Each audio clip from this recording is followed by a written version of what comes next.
Coming up on Serial at Midnight, we're talking about the monster movies that started it all. This is Icons of Horror, Universal Monsters.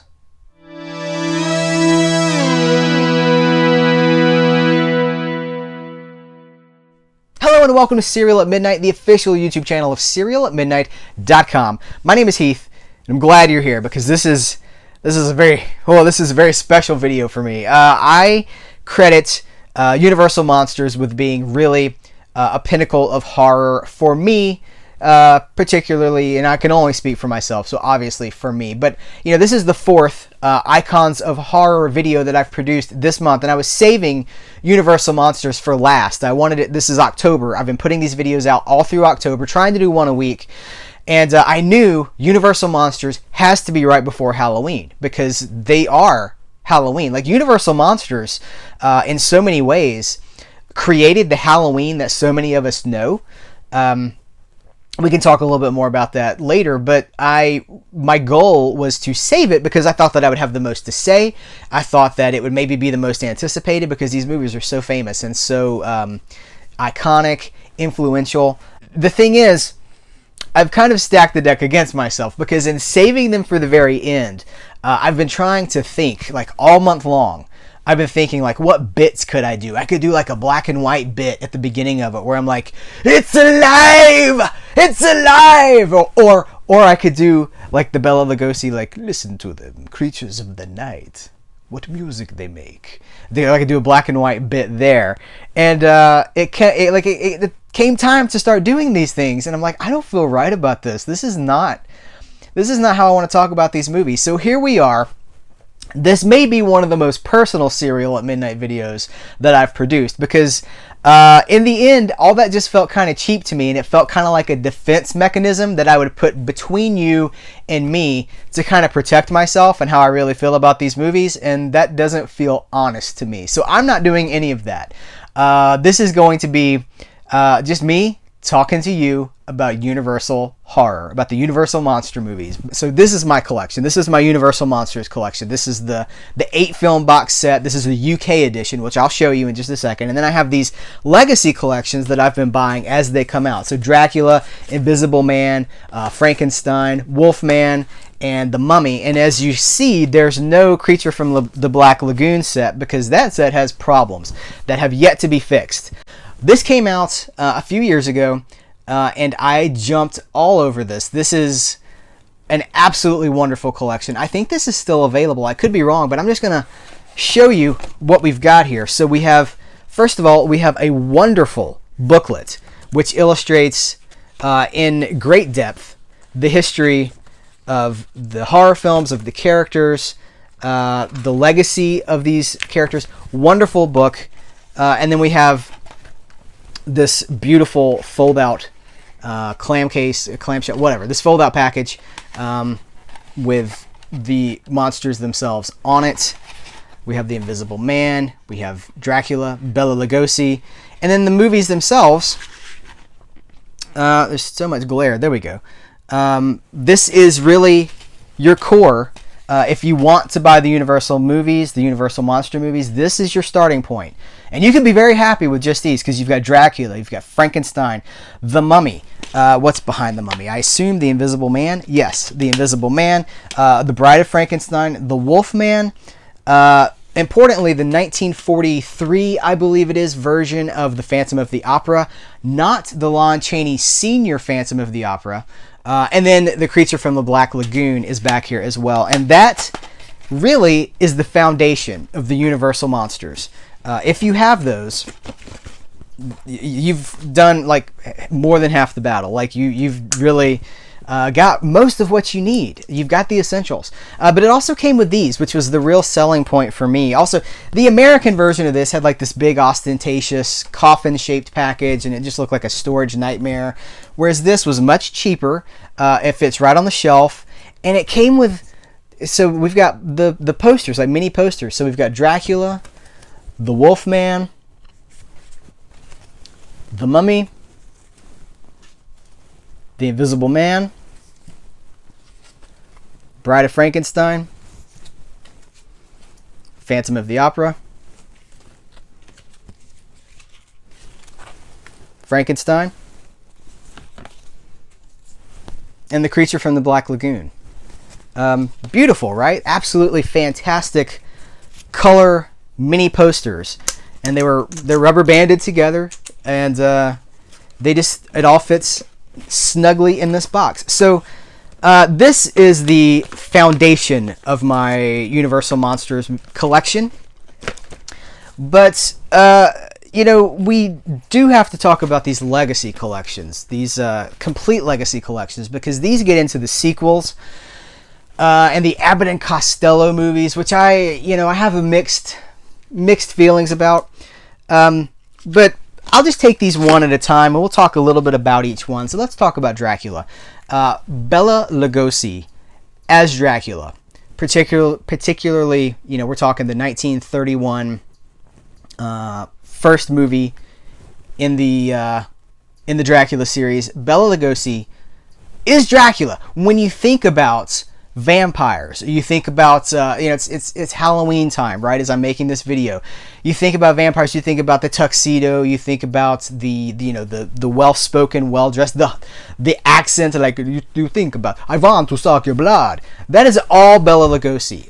Without Bela Lugosi, we do not have a modern image of Dracula as that, as our Dracula would be very different. I don't, maybe be Bram Stoker's Dracula, because certainly these movies did not invent these characters for the most part. These characters, Dracula, Frankenstein, the Invisible Man, these characters go back to, they predate these movies. But what Universal did was so iconic, it defined them in a different way. And here we are, 80 years later, 90 years, almost 90 years later, and they are still relevant, they're still watched, they're still revered.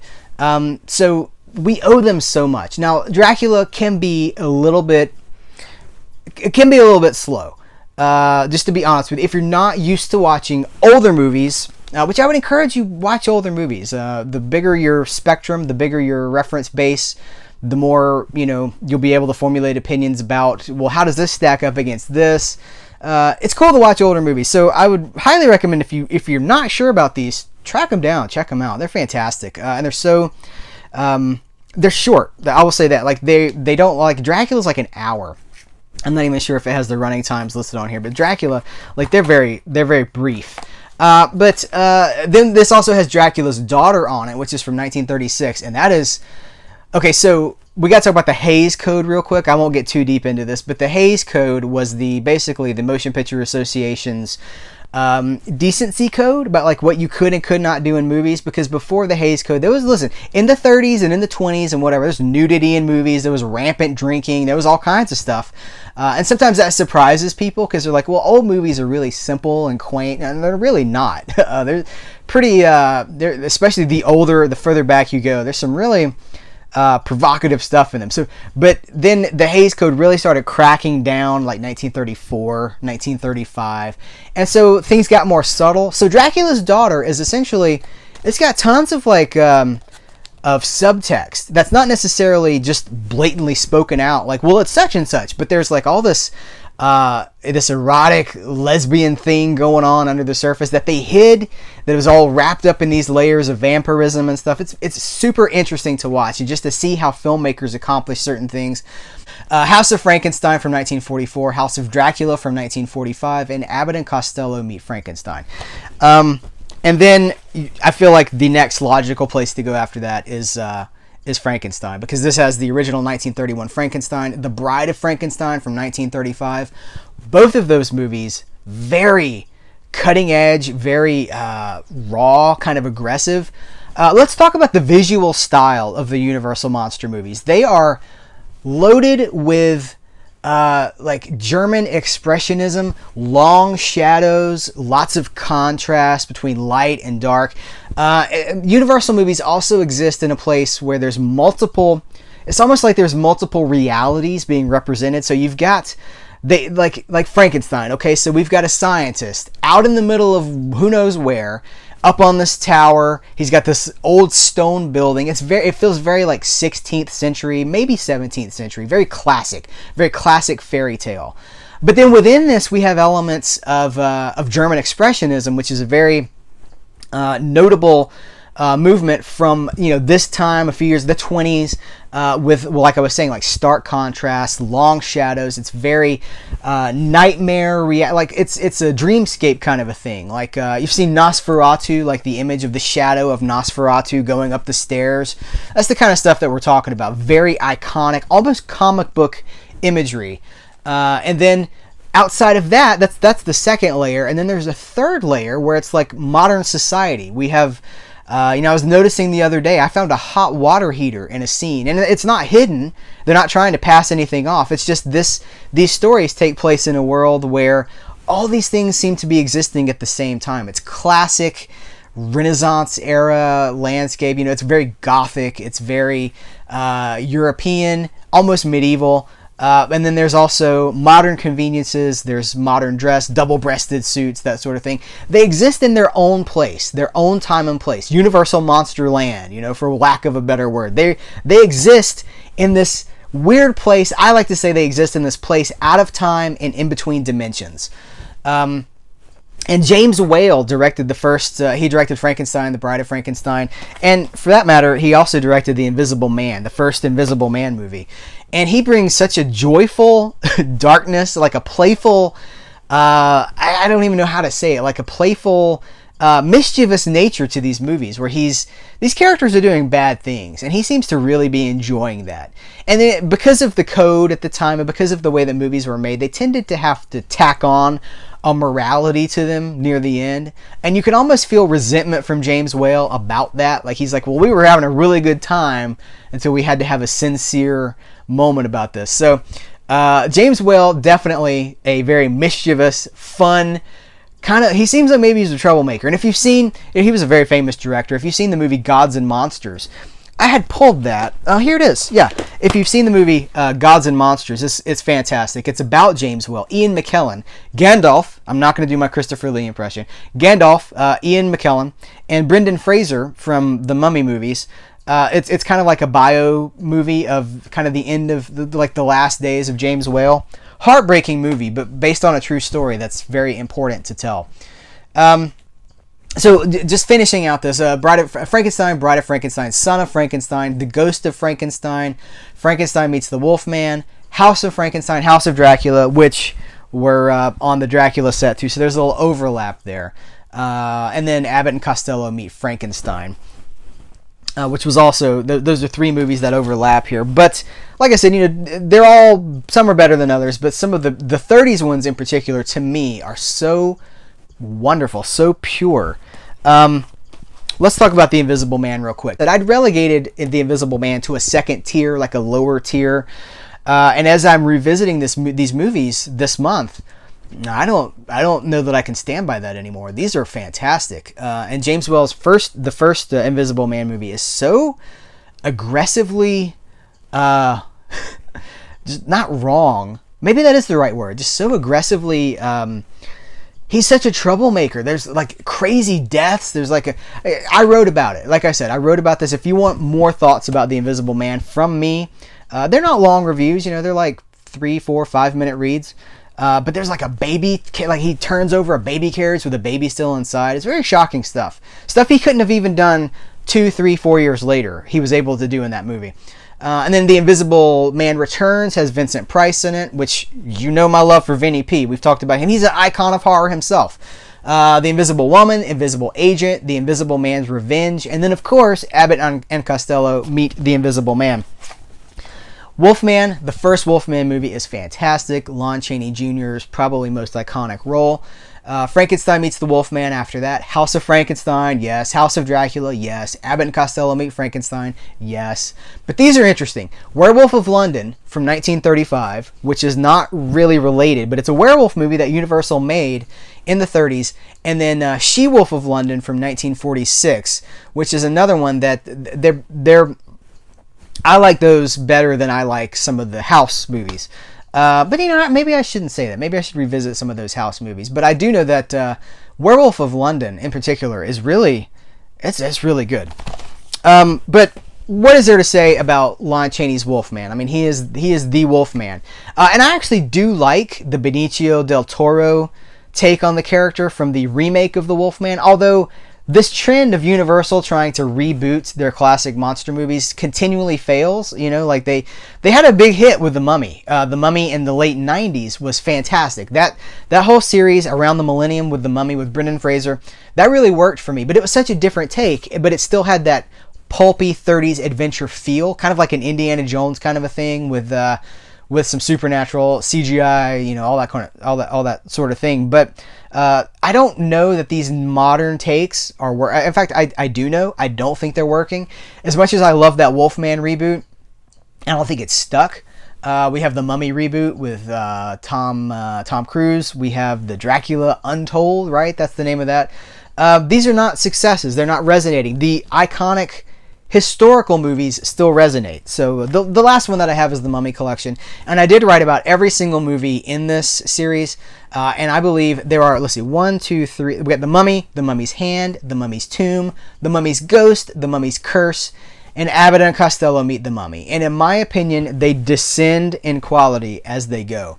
I wrote about them all. They're on serialatmidnight.com, and it was kind of heartbreaking for me to arrive at Abbott and Costello Meet the Mummy, because you start in such a strong place. The Mummy from 1932 is such a powerful movie. Again, very short, very dark, very just powerful and resonating. It's a love story across the centuries, but it's a dark love story. You gotta die to be with this guy. He's gonna kill you so he can be with you. It's messed up, man, and they know that it's messed up, and it's played for all of its wrongness, really. And so that movie is, it's so good. And then by the time we get to Abbott and Costello Meet the Mummy, which is a full 23 years later, man, there's no life left in it. Just no life. No life whatsoever. And then, of course, we have to talk about The Creature from the Black Lagoon, which I have the first movie in this set, but I don't have the 2 sequels. Those kind of were the monster movies for a new generation, and they're very cool for what they are. I don't hold The Creature to the Black Lagoon to the same level of quality that I would like a Dracula, Frankenstein, because to me, it's fun, but it definitely, look, I love 50s. You guys know me. I love the 50s. I love that drive-in 3D glasses aesthetic. I love that stuff. But by being a Universal monster, he has to be compared to the big guys like Dracula, Frankenstein, Wolfman, Mummy, even Invisible Man. And I think that for me, Creature from the Black Lagoon maybe doesn't live up to the standards of those other ones. But I was not a kid at that time either, so I can't really say. I can absolutely understand why monster kids at that time resonated with him. And I have to talk about Monster Kids too, because it was in the 50s. I believe it was 1957. See, these movies came out in the 30s and the 40s, and they were popular. They were iconic, absolutely. And then in the 50s, TV, right? We have TV. People are going to the movies maybe a little bit less. You can watch Rawhide in your house. You don't have to go see a cowboy picture at the movies. You can watch it on your TV. And Universal sold a package of 52 of their darkest movies. Well, it was a syndication thing. They sold 52 movies to syndication under the banner of Shock Theater. And so that's essentially a movie a week for an entire year. And it was all Universal. It was all the classic monster movies, Dracula, all that. But also some of their dark mystery movies, some of their more thematic, just the spooky movies. Sci-fi, that sort of thing. And there's an entire generation of monster kids who grew up on those movies on TV. And I think it was a year later, 1958, that Universal sold 20 more. I think it was Son of Shock Theater, I believe, if I'm correct. And it was 20 more movies. And so there were kids who never saw these movies in the theater who could see them on TV. They'd stay up late at night and they'd watch these movies in their dark living rooms. And so I can only imagine what that would have felt like. But here we are all these years later, and they still resonate. I think it's kind of a shame, I will say, that the Universal monster movies that I think kind of even started, like that predate these classics. You had in the 20s, you had silent versions of Universal monsters.